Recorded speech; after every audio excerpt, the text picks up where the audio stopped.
In deze aflevering ga ik je laten zien of het handig is om je ramen te spuiten met een doe-het-zelf apparaat. Ik ga dat voor jou testen en dan kun jij meekijken hoe ik dat doe en of het de moeite waard is voor jou. Dus als je daar meer over wil weten, blijf dan zeker kijken. Schildersbedrijf Edens, de vakman voor uw woning. Deze aflevering wordt mede mogelijk gemaakt door Kip Tape.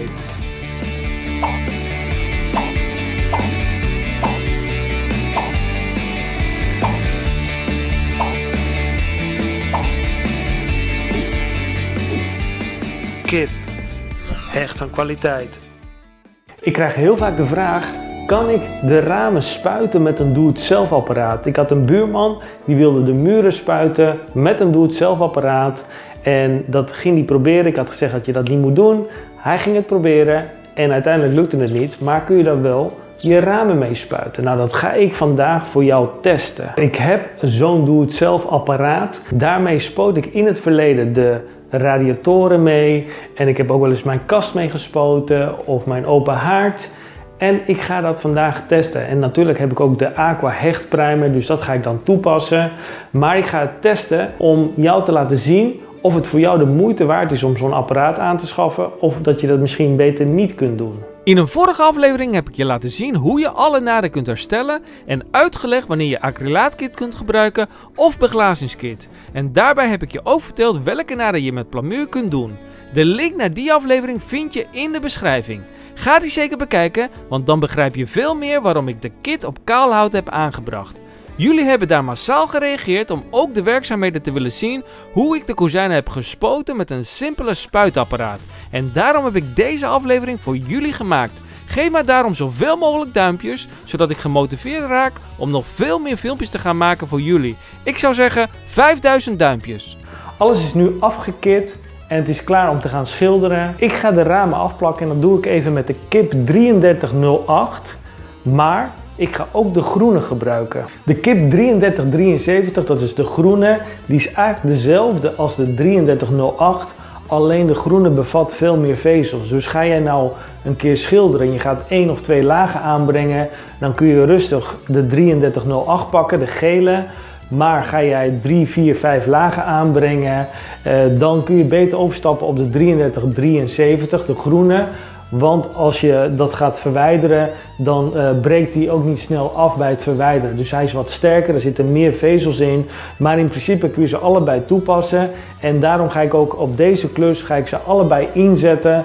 Om bij het eindresultaat gewoon te kijken van oké, welke is sterk en welke blijft nog goed vastzitten bij het aantal lagen die ik aan ga brengen. Hey, en als we elkaar voor het eerst ontmoeten, mijn naam is John Edens. En via mijn kanaal ontvang je hele leuke schildertips om jou verder te helpen tijdens het klussen.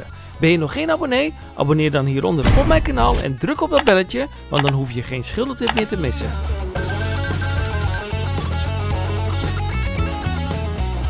Langs deze rand heb ik de stuktape 363. Deze kan je met name gebruiken bij het stucadoren, omdat hij wat beter tegen vocht kan. Alles is nu afgeplakt en op de vloer zit de Kip 397. Hiermee zitten 2 plakbandjes aan de zijkanten en dan rol je hem uit en dan heb je ook de vloer gelijk afgedekt en afgeplakt. Omdat de ramen vrij kaal zijn gemaakt, wil ik daar een goede primer op hebben en daar doe ik de Aqua hechtprimer op. Als je nou terpentineverf al op je kozijnen hebt, dan is het wijs om de Aqua hechtprimer ertussen te hebben, zodat je een goede hechting krijgt. Op deze ramen zat al eigenlijk water gedragen, maar we gaan hem vrij kaal maken. En ik zeg altijd, het is beter om even een primer ertussen te hebben om je hoogglans daarna op aan te kunnen brengen, zodat je zeker weet dat je een goede hechting gaat krijgen. Dus ik breng eerst de Aqua hechtprimer erop aan en daarna kan ik de Aqua hoogglans van wijze van op aanbrengen of eventueel de zijdeglans. En ik heb natuurlijk een klant nodig die graag wil dat ik dat doe in hun woning. Dus ik heb een klant gevonden die het niet erg vindt dat ik dat ga testen voor jou. Bij deze klant heb ik het hele houtrotreparatiegedeelte gedaan aan de buitenkant. En dat is uiteindelijk gewoon netjes geworden. Dus deze klant heeft ook wel het vertrouwen dat als het niet goed gaat, dat het daarna gewoon netjes opgelost wordt. Dus ik ga dat voor jou testen, zodat jij kunt meekijken of het de moeite waard is of misschien helemaal niet. Ik ga nu de spuit klaarmaken met verf en daarna gaan we overstappen op het spuiten van de ramen.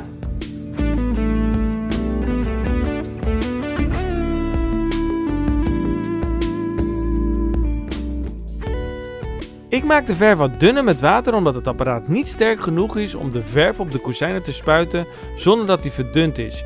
Je moet wel begrijpen dat deze type apparaat en de types die je in de bouwmarkt koopt vaak niet de sterkste types zijn. Ik heb dit apparaat al ruim 10 jaar geleden gekocht om radiatoren te kunnen spuiten omdat ik toen al een mooier resultaat wilde hebben voor de verwarmingen.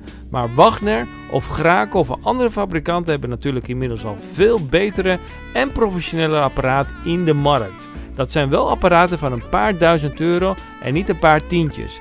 En vandaag doe ik bewust de test met een hele goedkope apparaat om jou te laten zien wat het resultaat is. En wie weet doen we in de toekomst een andere test met een betere type.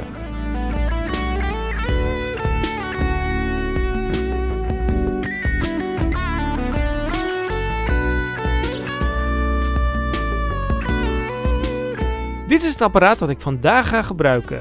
En ik ga je nu allerlei voorbeelden laten zien wat ik ermee gespoten heb om je een kleine indruk te geven wat je ermee kunt. Laat me weten in de reacties wat je ervan vindt.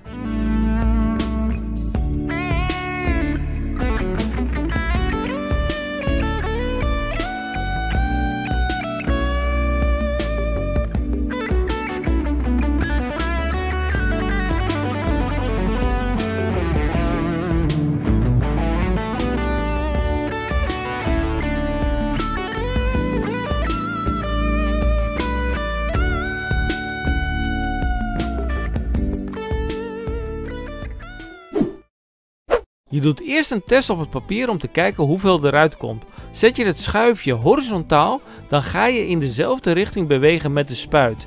Doe je dit verticaal, dan ga je met de spuit van boven naar beneden.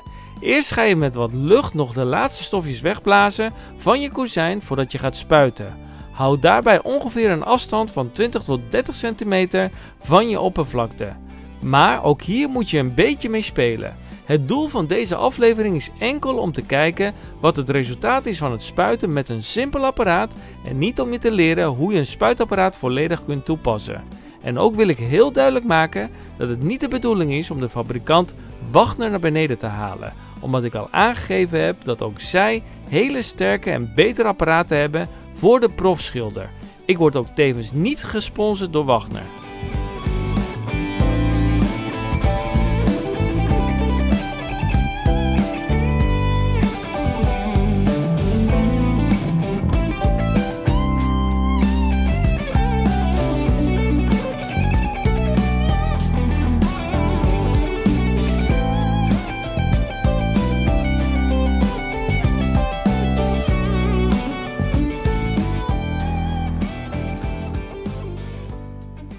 Hey, wist je dat YouTube niet aan iedereen een bericht stuurt als er een nieuw filmpje online staat?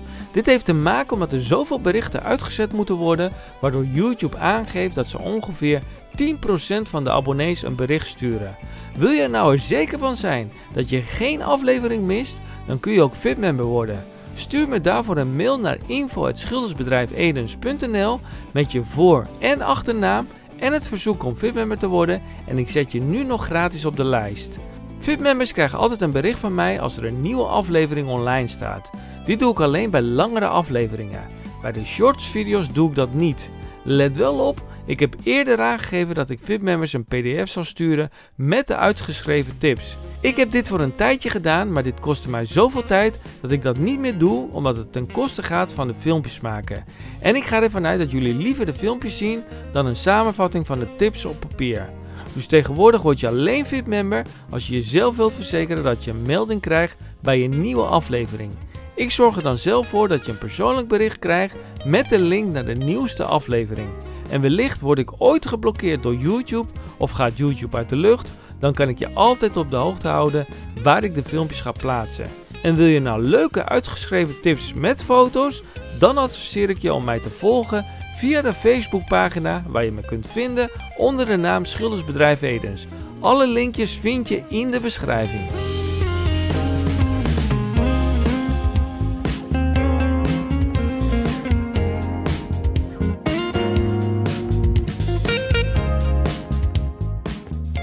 Wat je heel duidelijk ziet is dat ik meerdere malen over hetzelfde gedeelte moet spuiten om het wat dekkend te krijgen. Met een sterk apparaat ben je veel sneller er doorheen. Maar voor lastige en kleine klusjes zou dit mogelijk een oplossing kunnen zijn, zoals ik dat heb gedaan met mijn kasten en open haard.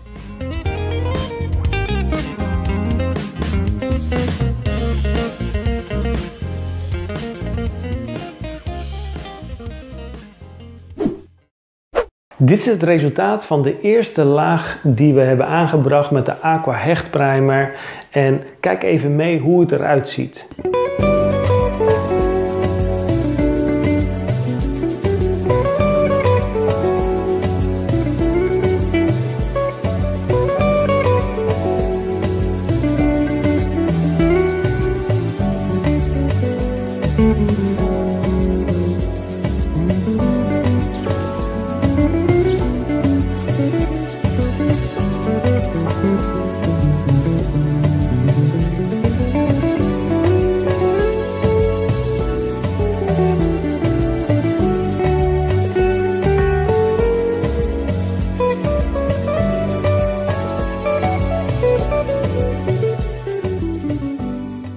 Je kunt best wel een aardige verflaag op aanbrengen.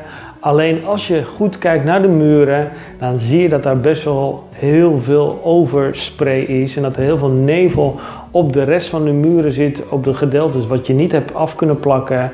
En ik weet niet of dat de moeite waard is. En ook op de vensterbanken zie je dat er heel veel nevel op terecht is gekomen.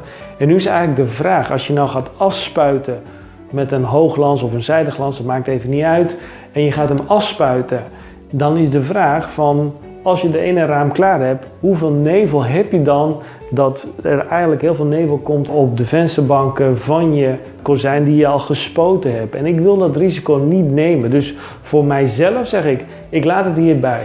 Zoals ik het nu gespoten heb met de grondverf en de rest ga ik oppakken met de kwast. Ik ga nu de hele boel afschuren om de structuur eruit te krijgen van het spuiten. En daarna ga ik ook het schilderwerk nalopen waar er nog deukjes en gaatjes in zitten om dat nog weg te werken. En vervolgens ga ik hem nog een keer met de Aqua hechtprimer nog een keer gronden en dat doe ik dan met de kwast. En het schilderen doe ik met de purple kwasten van Goudhaantje. De purple variant heeft namelijk extreem zachte haren waardoor je zonder strepen kunt schilderen. Nou, dit is de maat 16, dat kun je ook hier op het busje zien, maat 16. De maat 16 van Goudhaantje gebruik ik eigenlijk voor de onderdelen die wat smaller zijn. De haren zijn wat korter, maar omdat ze zo zacht zijn kun je veel meer streeploos schilderen.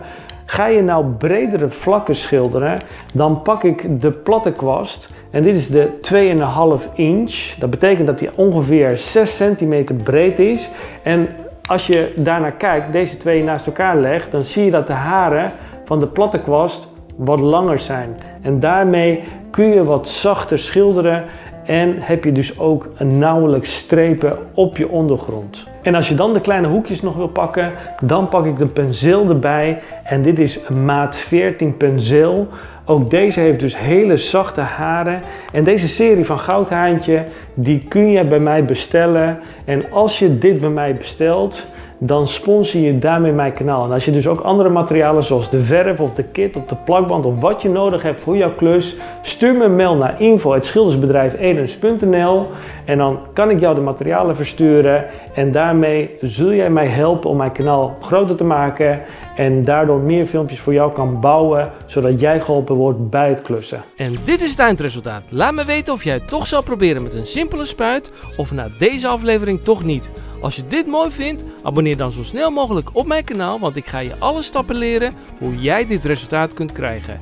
Ik ga je exact laten zien welke korrel schuurpapier ik gebruik en ga je nog wat extra informatie geven over de aanpak van de werkzaamheden, zodat jij dit wellicht ook kan toepassen tijdens jouw klus. De link kun je dan vinden in de beschrijving als die online is. Om een goed resultaat te krijgen is het belangrijk dat je alle naden en gaten goed repareert. In het midden van het scherm vind je een filmpje waar ik je precies uitleg wanneer je beglazingskit moet toepassen of wanneer je het moet plamuren. Ga die meteen bekijken zodat je ook dit goed kan toepassen. En geef me nog een duimpje voor deze aflevering. Ik zie je in het filmpje hiernaast. Adios!